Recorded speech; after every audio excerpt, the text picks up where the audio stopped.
प्यारे स्टूडेंट्स, आपका please classes में स्वागत है। आज के वीडियो लेक्चर में आप देखेंगे त्रिकोणमिति का परिचय, इंट्रोडक्शन ऑफ ट्रिग्नोमेट्री। आज आप सीखने वाले हैं त्रिकोणमिति का क्या यूजेज है, त्रिकोणमिति को कैसे सरल करेंगे, आज के वीडियो लेक्चर में जानेंगे। तो आइए शुरू करते हैं। तो जैसे कि प्यारे स्टूडेंट्स, आपको स्क्रीन पर दिख रहा होगा त्रिकोणमिति का परिचय, इंट्रोडक्शन ऑफ ट्रिग्नोमेट्री। अब देखिए, सबसे पहले इस शब्द को समझेंगे, त्रिकोणमिति।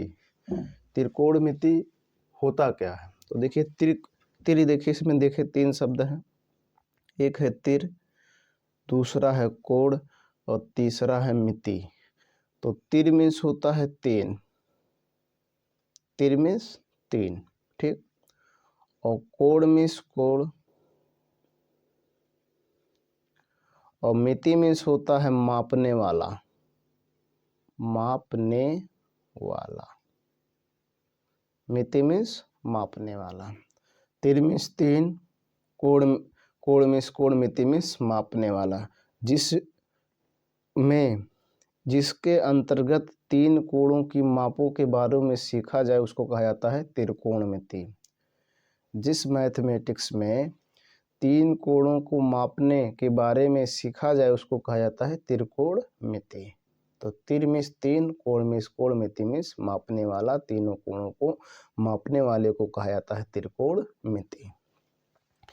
इसी प्रकार से समझ लेंगे इसको, इंग्लिश वर्ड को, ट्रिग्नोमेट्री को। देखिए इसमें ट्राई है, तो ट्राई मीन्स भी होता है तीन, ट्राई मीन्स तीन।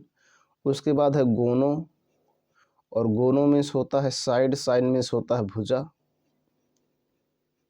और उसके बाद होता है मेट्री, मेट्री मीन्स होता है मापने वाला, मापने वाला। तो ये हो गया तीन भुजाओं को मापने वाले को ट्रिग्नोमेट्री कहते हैं, चाहे भुजाएं कहें या कोण कहें। अब प्यारे स्टूडेंट्स, आपको समझने की ये प्रयास करना है कि तीन कोण और तीन भुजा किसमें होते हैं। तीन कोण और तीन भुजा किसमें होते हैं? तो आप जानते होंगे तीन कोण और तीन भुजा त्रिभुज में होता है, ट्रायंगल में होता है। किसमें होता है? ट्रायंगल में। तीन कोण और तीन भुजा अगर होता है केवल, तो किसमें? ट्रायंगल में। देखिए ट्रायंगल आपके सामने है, इसमें कितनी भुजाएं? तीन। देखिए भुजा कौन होगा? यहाँ मान लीजिए ये, यहाँ बी और यहाँ सी।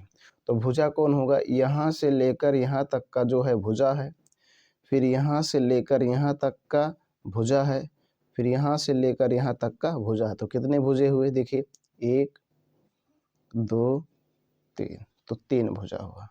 तो त्रिभुज में कितनी भुजाएं होती हैं? तीन। कोण कितने होते हैं? देखिए, चाहे यहाँ से कीजिए एक, ये हो गया एक, इसको मान लीजिए दो, और इसको मान लीजिए तीन। तो कितने कोण होते हैं? तीन। तो त्रिभुज में तीन कोण, तीन भुजाएं होती और तीन शीर्ष होते। देखिए एक यहाँ पर, एक, ये दो और ये तीन। तो तीन शीर्ष। त्रिभुज में तीन भुजाएं, तीन कोण और तीन शीर्ष होते हैं। क्यों बताया जा रहा है? क्योंकि ट्रिग्नोमेट्री के अंतर्गत हम इसी को पढ़ेंगे, तीन कोणों को मापना और तीन भुजाओं को मापना। और तीन कोण तीन भुजाएं केवल त्रिभुज में होती हैं।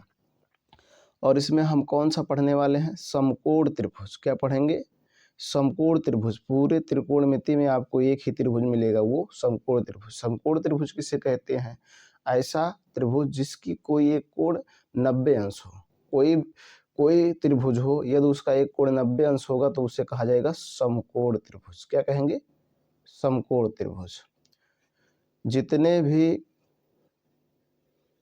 अभी मैंने आपको बताया त्रिभुज में कितने कोण? तीन। तो तीन कोणों में से एक कोण का 90 अंश होना जरूरी है। यदि कोई एक कोण 90 अंश है तो वो होगा समकोण त्रिभुज। इंग्लिश में कहते हैं राइट एंगल। क्या कहेंगे? Right angle. तो ये सारा त्रिकोणमिति जो है वो किस पे डिपेंड है? त्रिभुज पर। और त्रिभुज में कौन से त्रिभुज पे? समकोण त्रिभुज में। किस त्रिभुज पे? समकोण त्रिभुज में। तो इसी में हम इसकी क्या करेंगे? ये भुजा को निकालना सीखेंगे। इसकी भुजा कैसे निकालेंगे? मान लीजिए ये दिया हो तो ये भुजा कैसे निकालेंगे, ये दिया हो तो ये भुजा कैसे निकालेंगे। भुजा को निकालना सीखेंगे और फिर इसी कोण को निकालना सीखेंगे। कैसे निकालना सीखेंगे? कोण को। तो पूरे ट्रिग्नोमेट्री में आप यही सीखेंगे, समकोण त्रिभुज को ही। तीन कोण और तीन भुजाओं का मापना ही सीखेंगे और यूज होने वाला है आपका समकोण त्रिभुज। अब बात आती है कि ट्रिग्नोमेट्री त्रिकोणमिति हमें पढ़ना अनिवार्य क्यों है, हमें क्यों पढ़ना चाहिए, यह हमारे सिलेबस में ट्रिग्नोमेट्री क्यों होता है। तो प्यारे स्टूडेंट्स, आपको ध्यान रखना है कि जैसे मान लीजिए कोई एक टावर है, ये देखिए ये टावर है, ये लंबी एक टावर है, ठीक। और इसकी हमें क्या बताना, लंबाई, कि ये कितना ऊंचा है, यहाँ से लेकर यहाँ तक इसकी ऊंचाई कितनी है। तो इसको हम बिना मापे, यहाँ से यहाँ तक बिना मापे इसकी लंबाई कैसे बता सकते हैं। तो एक ही मैथमेटिक्स है, वो है ट्रिग्नोमेट्री, जिसके अंतर्गत हम इसकी लंबाई बिना मापे बता सकते हैं। कैसे बता सकते हैं, हम यहाँ मान लीजिए यहाँ खड़े हैं, तो यहाँ से देखेंगे यहाँ से यहाँ तक की दूरी कितनी है। यहाँ पर अगर हम खड़े हैं तो देखेंगे यहाँ से यहाँ तक की दूरी कितनी है, और उसके बाद इसको देखेंगे, इसकी शीर्ष क्या है, ये वाला जो इसका शिखर है, इसको देखेंगे और देखेंगे इनके द्वारा जो कोण बन रहा है। यदि हम कोण को पता कर ले जाएं तो बिना हम इस टावर को या इस मीनार को मापे बता सकते हैं कि इसकी ऊंचाई कितनी है। इसी प्रकार कोई वृक्ष हो गया, कोई मकान हो गया, या किसी हम ऐसे बहुत से ज़रूरत पड़ती है। इंजीनियरिंग कोर्स जब हम करते हैं तो उसमें हमें ट्रिग्नोमेट्री की बहुत ज़रूरत पड़ती है। कोई पुल हो गया या पुल नदी हो गया, और नदी के उस पार कोई मकान है या कोई वृक्ष है और उसकी हमें ऊंचाई बताना है, तो इसको बताने के लिए त्रिकोणमिति का यूज किया जाता है। इसलिए त्रिकोणमिति पढ़ना अनिवार्य है, ठीक। अब प्यारे स्टूडेंट्स समझेंगे कि जो समकोण त्रिभुज होता है, समकोण त्रिभुज पर एक प्रमेय लगाया जाता है जिसको कहा जाता है पाइथागोरस प्रमेय। क्या लगाया जाता है, पाइथागोरस प्रमेय। ध्यान दीजिएगा, पाइथागोरस प्रमेय। क्या लगाते हैं, पाइथागोरस प्रमेय। अब वो पाइथागोरस प्रमेय होता क्या है, पाइथागोरस प्रमेय यही होता है, कर्ण का वर्ग बराबर लंब का वर्ग धन आधार का वर्ग। कर्ण का वर्ग बराबर लंब का वर्ग धन आधार का, ये पाइथागोरस प्रमेय होता है। पाइथागोरस तो ये है कर्ण का वर्ग बराबर लंब का वर्ग धन आधार का वर्ग, ये पाइथागोरस प्रमेय है और इसका बहुत ही यूजेज है क्योंकि इसको जानना है। अब बात आती है कि इसमें कर्ण क्या है, लंब क्या है, आधार क्या है। तो जैसे मैंने आपके सामने एक समकोण त्रिभुज बनाया है जिसकी ये कोण आपका 90 अंश है। कितना अंश है, 90 अंश। अब इसमें आपको बताना है कर्ण कौन होगा, लंब कौन होगा, आधार कौन होगा। तो प्यारे स्टूडेंट्स, आपको याद रखना है 90 अंश की सम्मुख भुजा, 90 अंश की सम्मुख भुजा हमेशा कर्ण होता है। क्या होता है, कर्ण, कर्ण होता है। 90 अंश की सम्मुख भुजा जो होगी वो हमेशा क्या होगी, कर्ण, अर्थात कर्ण कभी नहीं चेंज होगा। जो 90 अंश है उसके सामने देखो, ये 90 अंश है तो इसके सामने देखो, तो इसके सामने कौन पड़ रहा है, ये वाला, देखिए इसके सामने ये पड़ रहा है, तो ये क्या है, कर्ण है। क्या है, कर्ण। तो कर्ण हमेशा फिक्स है। त्रिभुज किसी भी प्रकार से बना हो, पहले देखेंगे कौन सा कोण 90 अंश है। अगर जो कोण 90 अंश है उसके सामने की भुजा देखेंगे, उसके सामने की भुजा हमेशा कर्ण होगी। 90 अंश की सम्मुख भुजा हमेशा कर्ण होती है, कभी चेंज होने वाला नहीं है। तो एक बात तो फिक्स हो गया। अब कर्ण आसानी से बता ले जाएंगे कर्ण है कौन। तो कर्ण कौन है, 90 अंश की सम्मुख भुजा, आपको ये कभी बदलने वाला नहीं है। अब बात ये इसके ऊपर डिपेंड है आप किस कोण के सापेक्ष देख रहे हैं। अगर देखिए सी कोण के सापेक्ष देखेंगे, अर्थात इसके सापेक्ष देखेंगे, तो इसके सामने की भुजा, इसके सामने की जो भुजा होगी ये वाली, ये होगी लंब। क्या होगी, लंब। और जो बच जाएगा वो होगा आधार। क्या हो जाएगा, आधार। कोण के सापेक्ष आप देखेंगे उसके सामने वाली भुजा लंब होगी और जो दूसरी बचेगी वो क्या होगी, आधार। तो कोण सी के सापेक्ष देखेंगे तो लंब होगा, ये भी ये वाला होगा, यहाँ से लेकर यहाँ तक का क्या होगा, लंब। लेकिन यदि कोण ए के सापेक्ष देखा जाए, अर्थात इस प्रकार से हो, देखिए प्यारे स्टूडेंट्स, मैंने अभी कहा कि 90 अंश की सम्मुख भुजा हमेशा कर्ण होती है, ये कभी बदलने वाली नहीं है। तो आप 90 अंश खोज लेंगे, जो उसके सामने पड़ेगी वो कर्ण होगी। लेकिन मैं कहा लंब और आधार बताते समय आपको ये डिक्लेयर करना है कि किस कोण के सापेक्ष देख रहे हैं। जिस कोण के सापेक्ष देखेंगे उसकी सम्मुख भुजा लंब होगी। जैसे आप इस कोण के सी कोण के सापेक्ष देखेंगे तो इसके सामने की भुजा ये वाली क्या होगी, लंब, और जो दूसरी बच जाएगी वो आधार होगी। अब आगे समझिए, मैंने आपके सामने एक और फिगर बनाया है, देखिए इसमें ये भी सेम वैसे है। तो अगर देखिए इसमें ये कर्ण तो फिक्स है, कर्ण वही होगा, ये 90 अंश है तो इसके सम्मुख भुजा क्या होगी, कर्ण होगी, हमेशा ये फिक्स है। अब बातें आती है, देखिए पहले हमने देखा था इस कोण के सापेक्ष, अब की बार हम देखेंगे इस कोण के सापेक्ष। तो जब कोण ये के सापेक्ष देखेंगे तो बताइए इसके सामने कौन पड़ रही है, ये वाली भुजा, तो ये वाला लंब हो जाएगा, क्या हो जाएगा, लंब, सॉरी क्या हो जाएगा, लंब, ये वाला लंब हो जाएगा। जिस कोण के सापेक्ष देखेंगे वो लंब होगी और जो दूसरी बच जाएगी वो क्या होगी, आधार, तो ये हो जाएगा आधार। देखिए यहाँ सी के सापेक्ष देखे थे, ध्यान दीजिएगा, देखिए सी के सापेक्ष तो ये लंब था और यहाँ ये के सापेक्ष देखेंगे तो ये लंब होगा। अब किस कोण के सापेक्ष देख रहे हैं उसके ऊपर डिपेंड है, लेकिन कर्ण कभी बदलने वाली नहीं है, ये आपको याद रखना है, ठीक। तो कोण सी के सापेक्ष देखेंगे तो लंब ये होगा, कोण ए के सापेक्ष देखेंगे तो लंब ये होगा, और कर्ण हमेशा 90 अंश के सामने की भुजा होगी। तो आपको मालूम हो गया कि लंब कौन है, कर्ण कौन है और आधार कौन है, ठीक। अब देखेंगे त्रिकोणमिति अनुपात जो है कितने हैं और उतने ही क्यों हैं और क्यों नहीं हुए, ये आपको बात समझना है। स्टूडेंट्स देखिए आपके सामने एक फिगर है और इस फिगर के आधार पर आप बताएंगे त्रिकोणमिति अनुपात कितने हैं और उतने ही क्यों हैं। तो ध्यान दीजिएगा, अब देखिए ये आपके सामने समकोण त्रिभुज है, समकोण पूरे ट्रिग्नोमेट्री में समकोण त्रिभुज ही मिलेगा और कोई नहीं मिलने वाला है, तो ये समकोण त्रिभुज है। अब मैंने अभी आपको बताया कि 90 अंश के सामने की भुजा, देखो ये 90 अंश इसके सामने की भुजा क्या होगी, कर्ण, क्या होगी, कर्ण। 90 अंश के सम्मुख भुजा हमेशा कर्ण होती है, आपको याद रखना है। अच्छा, इस कोण के सापेक्ष देखेंगे, इस कोण के सापेक्ष, कोण सी के सापेक्ष, तो इसके सापेक्ष देखेंगे तो इसकी सम्मुख भुजा देखिए इसके सामने से जाइए तो ये हो जाएगा लंब, क्या हो जाएगा, लंब, और जो दूसरा बचेगा वो होगा आधार, ठीक। अब हमको समझना अनुपात। अब देखिए आप जानते होंगे अनुपात होता क्या है, अनुपात, अनुपात मीन्स, अनुपात की इंग्लिश होती है रेशियो, क्या होती है, रेशियो। अब अनुपात क्या होता है, अनुपात होता है दो संख्याओं का भागविद द्वारा तुलना करना, दो संख्याओं का भागविद द्वारा तुलना करना क्या होता है, अनुपात होता है, अनुपात होता है। अब अनुपात का प्रतीक ऐसे होता है, इस प्रकार से, ऐसा हो, अब मान लीजिए इधर लिखा हो 2, इधर लिखा हो 3, तो इसको पढ़ते हैं 2:3, ये अनुपात हो गया। अगर कहीं ऐसा लिखा हो तो इसको आप लिख सकते हैं ऐसा, बटे में 2/3, क्या लिख सकते हैं, 2/3, ठीक। अब मान लीजिए किसी का अनुपात निकालना, जैसे ये त्रिभुज है, इसकी भुजाओं का अनुपात निकालना, तो कैसे कैसे निकाल सकते हैं, बात समझिएगा, किस किस तरह से निकाल सकते हैं। देखो एक बार इसका अनुपात ले लीजिए, तो यहाँ ले लीजिए लंब अनुपात आधार, बात समझिएगा, लंब अनुपात आधार। फिर और क्या कर सकते हैं, फिर इसको ले सकते हैं आधार अनुपात कर्ण, ठीक।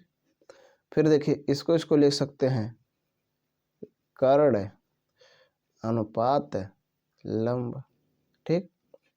अब देखिए पहले इसको लिए, फिर इसको लिए, फिर इसको लिए। अब देखिए कैसा ले सकते हैं, अब ऐसा ले सकते हैं, इसको ले सकते हैं, फिर इसको ले सकते हैं, फिर इसको ले सकते हैं। देखिए ऐसा ले रहे हैं, इधर से पहले इधर से चले, अब फिर इधर से चल रहे हैं, तो क्या हो जाएगा, लंब अनुपात कर्ण, ठीक।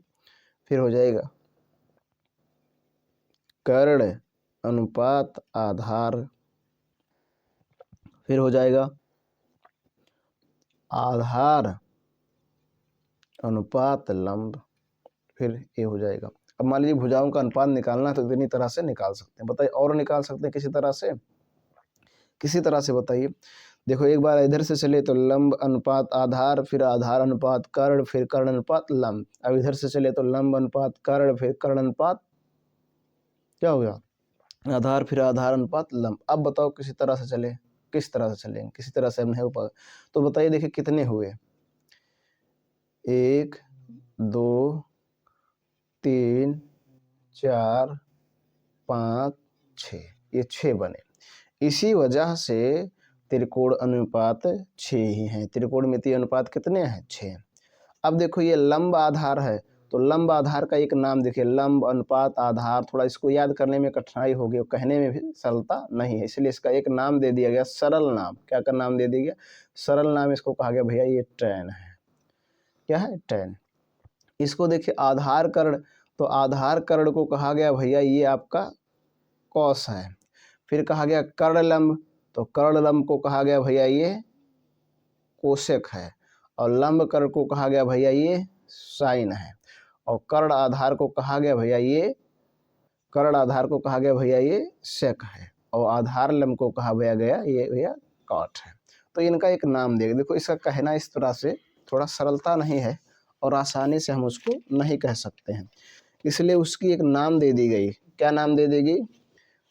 टैन, कॉस, कोसेक, साइन, सेक, कॉट, ताकि इसको हम आसानी से कह सके और हमें याद रहे, तो इसलिए इसका एक नाम दे दिया गया। अब लंब अनुपात आधार कहने से मतलब है कि आप केवल टैन कह दीजिए। क्या कह दीजिए? टैन। और टैन कह दे देंगे, अगर आप टैन कह दे रहे हैं तो आपको वो बातें अर्थात लंब अनुपात आधार कह रहे हैं। ठीक, तो प्यारे स्टूडेंट्स क्या हुआ, इसको इस अनुपात को सरलता से हमें याद हो जाए इसके लिए इसका एक नाम दे दिया गया। इसको कहा गया टैन, इसको हो गया कॉस, इसको कहा गया कोसेक, इसको कहा गया साइन, इसको कहा गया कर्ण, नहीं सॉरी, इसको कहा गया सेक, इसको कहा गया कॉट। तो एक नाम दे दे ताकि इनको हम आसानी से याद कर सकें। तो इस कारण से 6 ही अनुपात इसमें बन रहे हैं, इसलिए त्रिकोणमितीय अनुपात 6 ही हैं। आप समझेंगे कि इसमें मान लीजिए, आप देखिए ध्यान दीजिएगा, इस कोण के सापेक्ष देखेंगे, इस कोण के सापेक्ष, तो यहाँ लिख देंगे सी। क्या लिख देंगे? सी। यहाँ भी लिख देंगे सी।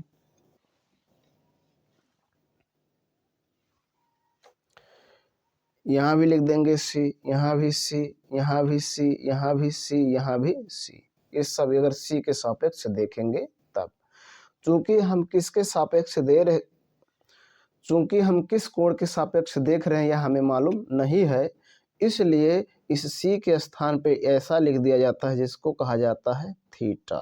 क्या कहा जाता है? थीटा। ये थीटा किसके लिए प्रयोग किया गया है? ये जितने भी कोण हैं सबके लिए प्रयोग किया गया, अर्थात सी है तो सी, ये है तो ये, पी है तो पी, क्यू है तो क्यू, मतलब जो भी कोण है उस सभी के लिए थीटा का प्रयोग किया जाता है।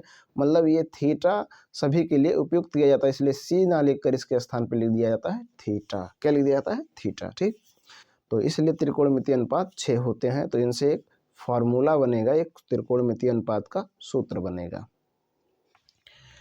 प्यारे स्टूडेंट्स, अब समझेंगे त्रिकोणमितीय अनुपात। तो जैसे कि मैंने अभी आपको बताया कि त्रिकोणमितीय अनुपात कितने हुए? कुल 6 त्रिकोणमितीय अनुपात। तो मैंने कहा कि सभी में जो कोण होता है वो अज्ञात रहता है, पता नहीं रहता, इसलिए इसके स्थान पे थीटा लिख दिया जाता है। थीटा तो क्या बना? साइन थीटा बराबर लंब बटा कर्ण। जो अनुपात में लिखा था उसी अनुपात को आप बटे में लिख सकते। देखिए इसके बराबर आप लिख सकते हैं लंब अनुपात कर्ण, लंब अनुपात कर्ण, और इसी को आप बटे में लिख सकते हैं। देखिए कॉस थीटा बराबर आधार बटे कर्ण, टैन थीटा बराबर लंब बटे आधार, कॉट थीटा बराबर आधार बटे लंब, और सेक थीटा बराबर कर्ण बटे आधार, और कोसेक थीटा बराबर कर्ण बटे लंब। ये होता है। अब देखिए प्यारे स्टूडेंट्स ध्यान से समझिएगा, ये सीक्वेंस में लिखे हैं, सीक्वेंस मीन्स क्रम से, इस ऐसे ही आपको याद रखना है। इस तरह याद रखने से आपको क्या फ़ायदा होगा, इसको आप आसानी से याद कर ले जाएंगे। पहले देखिए साइन, फिर कॉस, फिर टैन, फिर कॉट, फिर सेक, फिर कोसेक, इस प्रकार से याद करेंगे। इस आधार से देखा जाए, अगर मान लिया जाए ये जो कोण आपका है ये थीटा है। क्या है? थीटा। ध्यान दीजिएगा, अगर ये कोण आपका थीटा है तो इसके सामने की भुजा ये होगी लंब। लंब को हम दर्शा दे रहे हैं यल से। ठीक, और 90 अंश की सम्मुख भुजा हमेशा होगी कर्ण, तो इसको दर्शा दे रहे हैं के से, और जो दूसरा बचेगा वो होगा आधार। क्या बचेगा? होगा आधार। तो इस प्रकार इस फार्मूले को याद करने का एक ट्रिक है, इस ट्रिक से भी इस फार्मूले को याद कर सकते हैं। कैसे? ऐसे याद कर सकते हैं, इसको ऐसे ध्यान दीजिएगा, यल लाल कका, इस फार्मूले से इसको याद कर सकते हैं। अब देखिए कैसे याद हो गया, ये देखो ये जो है लंब बट्टा कर्ण, लंब बट्टा कर्ण हो गया साइन थीटा, फिर ये देखिए आधार बट्टा कर्ण, ये हो गया कॉस थीटा, ये हो गया लंब बट्टा आधार, ये हो गया टैन थीटा। अब इसका उल्टा चलना है। क्या चलना, इधर से चलना है और पहले ये वाला बोलना है। इधर से चलेंगे तो ये हो जाएगा आधार बटा लंब, इसको हो जाएगा काट, और ये हो जाएगा कर्ण बटा आधार, ये हो जाएगा सेक, और ये हो जाएगा कर्ण बटा लंब, ये हो जाएगा कोशक। तो इस पहले तो इस प्रकार से चलना है, इधर से इधर, ठीक, इधर से इधर चलेंगे और ऊपर वाला पहले बोलेंगे, क्या बोलेंगे, ऊपर वाला। और उसके बाद जब दूसरी बार चलेंगे तो इधर से इधर चलेंगे, मतलब इस तरफ से इधर चलेंगे और फिर ऐसा बोलेंगे, पहले नीचे वाला बोलेंगे तब ऊपर वाला बोलेंगे। इस बात को आपको समझना है। तो देखो पहले इस तरह से बोलेंगे, पहले ये बोलो, फिर ये बोलो, फिर ये बोलो, लेकिन इसको बोलते समय ये भी ध्यान रखना, पहले ऊपर वाला फिर नीचे वाला। लेकिन जब इधर से इधर चलेंगे, ध्यान दीजिएगा, इधर से इधर चलेंगे मतलब दाहिने तरफ से बाएं तरफ की ओर चलेंगे, तो पहले नीचे वाला बोलना। देखिए ये तीर बता रहा है पहले नीचे वाला बोलो, अर्थात इसको बोलो आधार बट्टा लंब, फिर कर्ण बट्टा आधार, फिर कर्ण बट्टा लंब, ऐसा करना। और जब इधर से चलेंगे तो पहले इसको बोलो लंब बट्टा कर्ण, फिर आधार बट्टा कर्ण, फिर लंब बट्टा आधार, ऐसा करना है। तो इस फॉर्मूले से भी याद कर सकते हैं। और मैं आपको बता रहा हूँ, अगर इस तरह से आपको कठिनाई हो याद करने में तो आप 3 अनुपात याद कर लीजिए। कौन याद कर लीजिए, साइन, कॉस, टैन, ये 3 अनुपात याद कर लीजिए। साइन याद कर लीजिए, कॉस याद कर लीजिए, टैन याद कर लीजिए। साइन का उल्टा होता है कोसेक, ध्यान दीजिएगा, साइन का उल्टा होता है कोसेक, और कॉस का उल्टा होता है सेक थीटा, और टैन का उल्टा होता है कॉट थीटा, ठीक है। तो साइन याद कर लीजिए, उल्टा कर देंगे तो कोसेक का मान आ जाएगा। कास याद कर लीजिए, उसका उल्टा कर दे देंगे, सेक का मान आ जाएगा। टैन याद कर लीजिए, उसका उल्टा कर दीजिए, कॉट आ जाएगा। जैसे देखिए आपको साइन याद है, साइन थीटा बराबर लंब बटा कर्ण, तो इसको उल्टा कर दो। उल्टा करना मतलब जो अंश है वो हर बना दो, जो हर है वो अंश बना दो, कोसेक का मान मिल जाएगा। तो कोसेक बराबर हो जाएगा पहले कर्ण बट्टा लंब, पहले कर्ण बोलो फिर लंब, उल्टा कर दीजिए। साइन का उल्टा कोसेक, याद कर लो, साइन का उल्टा कोसेक, कास का उल्टा सेक, टैन का उल्टा काट। अब कास का उल्टा कर दो, देखो आधार बटा कर्ण तो उल्टा बोलो कर्ण बटा आधार, कर्ण बटा आधार तो सेक हो जाएगा। टैन थीटा बराबर लंब बटा आधार, उल्टा कर दो आधार बटा लंब तो कॉट मिल जाएगा। तो ये आपको याद रखना, इस प्रकार से याद कर 3 अनुपात याद कर लो, साइन, कॉस, टैन। और साइन का उल्टा कोसेक, कॉस का उल्टा सेक, टैन का उल्टा कॉट। और इनका अनुपातों का उल्टा कर दो, जैसे लंब बटा कर्ण बोल रहे हो तो कर्ण बटा लंब बोलो, लंब बटा कर्ण को कर्ण बटा लंब बोलोगे तो कोसेक मिल जाएगा। आधार बटा कर्ण बोलोगे तो कॉस मिलेगा, उल्टा कर दो, कर्ण बटा आधार बोलोगे तो सेक मिल जाएगा। आधार बटा लंब बोलोगे तो टैन मिलेगा, सॉरी लंब बटा आधार मिलोगे तो लंब बटा आधार बोलोगे तो टैन मिलेगा, और आधार बटा लंब बोलोगे तो कॉट मिलेगा। तो उल्टा कर दोगे तो कॉट आ जाएगा, और जैसे इस तरह से लिखा है तो आपको जो ये अनुपात हो मिलेंगे। इस प्रकार से आप इनको आसानी से याद कर सकते हैं। प्यारे स्टूडेंट्स, तो आज आपको त्रिकोणमिति का परिचय समझ में आ गया होगा कि इसके फार्मूले क्या होते हैं और क्यों ऐसा होता है। इसके अगले वीडियो लेक्चर में आप सीखेंगे त्रिकोणमिति परिचय का प्रश्नावली जो आपका है, उसमें दिए गए क्वेश्चन 8.1, प्रश्नावली 8.1 में दिए गए क्वेश्चनों को सरल करना सीखेंगे, को कैसे सरल किया जाएगा। आज के वीडियो लेक्चर में जो आप सीखे उनको मेमोराइज कीजिए या स्मरण कीजिए, और अगले वीडियो लेक्चर में आप प्रश्नावली 8.1 को सीखने वाले हैं। तो वीडियो पसंद आया हो तो लाइक करें, ना पसंद आए तो डिसलाइक ज़रूर करें, ताकि मुझे पता चले कि मुझ में क्या कमियां हैं जो मेरे वीडियो लोगों को पसंद नहीं आ रहे हैं। चैनल पर पहली बार आए हो तो सब्सक्राइब जरूर करें, बेल आइकन प्रेस करें, ताकि जो मैं वीडियो अपलोड करूं उसका नोटिफिकेशन आपको मिलता रहे। आज के वीडियो लेक्चर में बस यहीं तक, धन्यवाद।